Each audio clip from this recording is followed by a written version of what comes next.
Bien-aimés de Dieu, chers frères et sœurs en Christ, chers jeunes, une fois de plus, autour des textes bibliques qui nous sont proposés ce dimanche 11e du temps ordinaire, année B.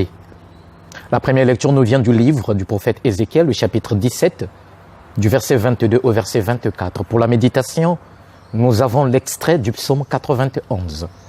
La deuxième lecture, Saint Paul va nous accompagner avec sa deuxième aux Corinthiens, chapitre 5, du 6e au 10e verset. L'évangile, Saint Marc, le 4e chapitre, du verset 26 au verset 34. Qu'est-ce que nous pouvons retenir pour notre petite méditation? Comme d'habitude, je nous propose juste des petites pistes. Chacun pourrait après les approfondir. Mais avant tout, un petit thème. Espère ou ne perds pas espoir.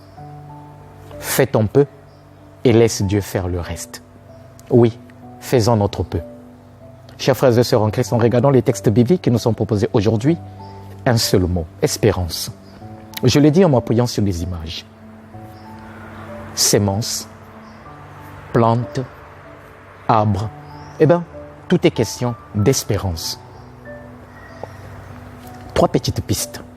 La première, c'est celle que nous avons intitulée « Lutte et ne reste pas les bras croisés ». Chers frères et sœurs en Christ, la vie chrétienne est une lutte. Saint Paul nous le rappelait déjà il y a 2 semaines. Lutte avec les convoitises de ce monde, les attirances de ce monde. Et dans la deuxième lecture qui nous est proposée aujourd'hui, la même thématique revient. Saint Paul est bien conscient qu'effectivement le corps peut nous attirer vers les convoitises de ce monde. Mais notre devoir est de résister, c'est-à-dire faire de telle sorte que les œuvres de ce monde ne prennent pas le dessus sur nous, mais que l'Esprit du Christ nous aide à résister. On est bien conscient que le fait de porter déjà ce corps nous prédispose à se laisser attirer. Il est cette œuvre. Et Paul le reconnaît bien dans la deuxième lecture de ce jour. Mais il nous invite à résister, à faire de telle sorte que nous puissions toujours prendre de la hauteur. Résister. Il ne faudrait pas se dire tout simplement, oui, j'ai un corps et le corps m'attire. Je suis faible, je ne peux rien. Non, il faut encore se battre. Ensuite, il nous fait comprendre que la foi est un processus.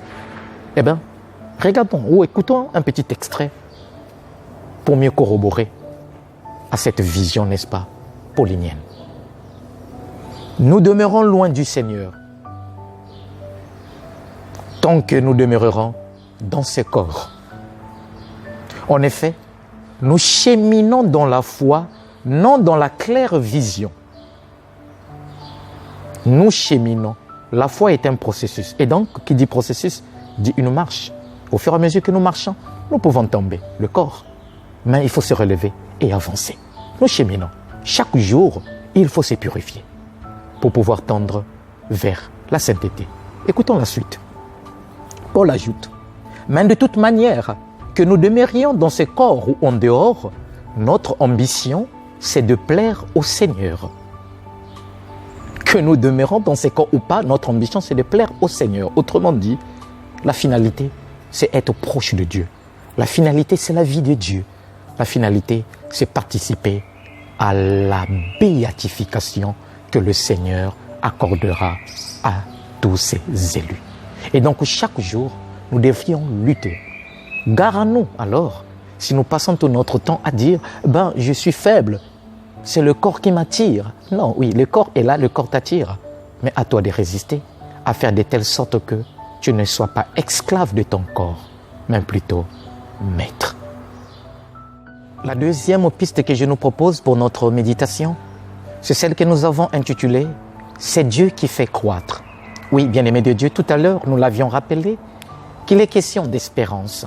Dieu seul fait croître. Fais juste ton peu et laisse Dieu faire le reste. L'évangile de ces jours, quand on les regarde et de près, c'est de la première partie, le Seigneur compare d'abord le royaume des cieux à une petite sémence. La sémence, jeter. Oui, il faut oser jeter, il faut oser s'aimer. Parfois, nous n'osons pas. Et dès le départ, on s'est dit que je ne peux pas gagner, je ne pourrai pas réussir. Et on se bloque. Ose, essaye, jette la sémence, plante. Ne te crois pas effectivement incapable de faire ce que Dieu voit en toi comme étant possibilité ou potentialité. Ose s'aimer et le Seigneur fera le reste. La sémence, elle peut être petite, mais lorsque la main de Dieu soutient cela, ce qu'elle produira peut être énorme. Et d'ailleurs, pas peut-être, sera toujours énorme, parce que Dieu ne réalise que ce qui est grand. En regardant de près les textes bibliques qui nous sont proposés aujourd'hui, surtout la première lecture, on comprend qu'effectivement Israël se retrouve dans la même situation. Situation où évidemment il se considère comme étant un rejeté, une petite sémence, une plante qui ne peut plus produire. N'oublions pas que le contexte est celui de l'exil. Ils sont en exil où il n'y a ni roi ni prophète. Entre griffes, bien évidemment, puisque Dieu était toujours là avec eux, les prophètes étaient là effectivement pour pouvoir les accompagner. Même pour dire qu'effectivement, ils n'avaient plus un cadre où ils pouvaient exercer leur religion, où ils pouvaient adorer leur Dieu librement. Et donc les libertés n'existaient plus. Israël est en exil. Et donc il se considère comme étant ce petit peuple-là abandonné. Il se considère comme cette petite plante qui ne peut plus rien produire. Mais la parole d'espérance, effectivement, le Seigneur l'adresse à ce peuple-là à travers son serviteur ou son prophète, Ézéchiel. Écoutons un petit extrait. « Je renverse l'arbre élevé et relève l'arbre renversé. Je ferai sécher l'arbre vert et reverdir l'arbre sec. Je suis le Seigneur, j'ai parlé et je le ferai. » Oh, bien-aimé de Dieu, quelle parole d'espérance! Je suis le Seigneur, je le ferai. L'arbre renversé, je le releverai. Une manière de nous faire comprendre que d'un bois sec, Dieu est capable de faire surgir un bourgeon. Oui, même lorsque tu te crois petit, lorsque tu as comme l'impression qu'effectivement tout ce que tu fais ne marche pas, c'est peut-être parce qu'il te manque un peu l'espérance et le courage d'oser et d'affronter. Oui, la première chute n'est pas synonyme de l'échec total. Ose, reprends la route, avance, essaie de continuer, n'abandonne pas, espère et avance, parce qu'il y a quelqu'un qui fait croître. Et qui fait croître, c'est Dieu lui-même qui fait croître, puisque effectivement le prophète Ézéchiel nous l'a rappelé. Et Saint Paul le dira très très bien. Corinthiens chapitre 3, le verset 6 à 7. J'ai planté, Apollos a arrosé, mais Dieu a fait croître. En sorte que ce n'est pas celui qui plante qui est quelque chose, ni celui qui arrose, mais Dieu qui fait croître. Bien-aimé de Dieu, sème ta petite plante. Le petit jardin que tu es, arrose-le. Si tu es la plante de Dieu, si petite, arrose ta plante. Essaie de faire fleurir ton jardin. Car les petits pas que tu poseras chaque jour feront de telle sorte que ton jardin, si petit soit-il, devienne celui qui possède les meilleures fleurs du monde.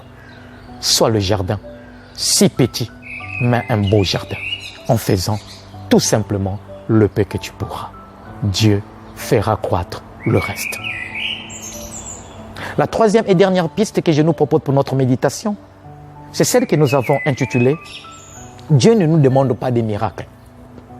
Dieu ne nous demande pas des miracles. Bien-aimés de Dieu, regardons une fois de plus l'Évangile. Dans la deuxième partie, après avoir comparé le royaume de Dieu à une sémence jetée, c'est-à-dire sémée, le Seigneur effectivement compare le royaume de Dieu à une petite sémence et lui donne effectivement un nom, moutarde. Donc un petit grain. Et effectivement, pour ceux qui ont eu la grâce, n'est-ce pas, de toucher ce grain de moutarde, ils peuvent conforter cette parole du Christ ou ce que je voudrais effectivement nous partager. En fait, la sémence ou le petit grain de moutarde, c'est la toute petite graine. Mais quand effectivement, ce grain pousse, il devient tout un arbre. Et regardez l'image que notre Dieu prend. Le Seigneur prend cette image pour dire, je ne te demande pas une grande foi, je ne te demande pas des miracles, je te demande tout simplement des petits pas. Oui, chers frères et sœurs en Christ, un petit coup de foi peut créer des miracles. Une petite foi peut faire de telle sorte que toute ta vie change, mais aussi celle de ceux qui sont autour de toi. Ta foi à toi, même si elle est une foi qui vacille, elle est une foi effectivement mise à l'épreuve à cause, n'est-ce pas, des situations que tu traverses, n'abandonne pas.